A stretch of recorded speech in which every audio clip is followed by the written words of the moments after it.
আসসালামু আলাইকুম everyone, welcome back to my channel. আজকে আরও একটা নতুন ভিডিও নিয়ে হাজির হয়েছি। আজকের ভিডিওটা হচ্ছে কিভাবে গরুর মাংস রান্না করতে হয় সেটাই আপনাদের সাথে শেয়ার করব।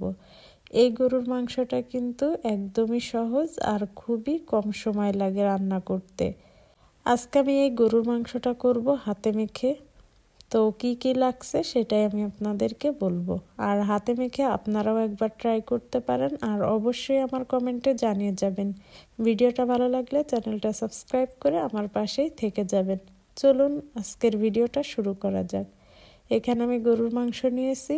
ফার্স্টে আমি খুব ভালোভাবে ধুয়ে পরিষ্কার করে নিয়েছি। এখানে কিন্তু সব কিছুই আমি আজকে বাটা মশলা ব্যবহার করব। শিলনোড়াতে আমি সব কিছু বেটে নিয়েছি।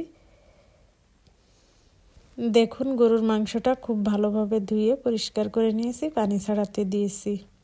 আর এখানে কি লাগছে দেখুন, এখানে আমি পেঁয়াজের পেস্ট, রসুনের পেস্ট, আদার পেস্ট সবগুলোই কিন্তু একসাথে করে নিয়েছি।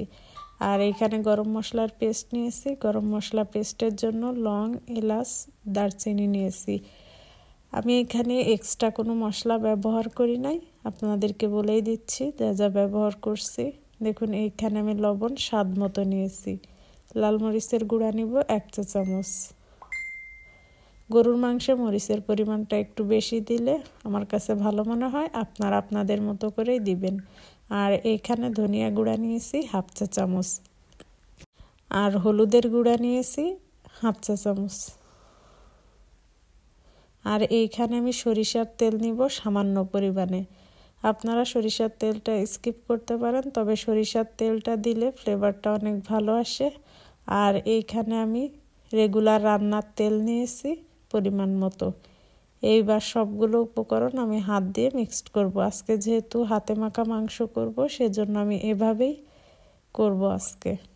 আর আমি রান্নাটা করব নতুন আলু দিয়ে, তো আমার ভিডিওটা ফুল ওয়াচ করলেই কিন্তু দেখতে পারবেন। এবার মাংসটা আমি খুব ভালোভাবেই মশলার সাথে মিশিয়ে নিব।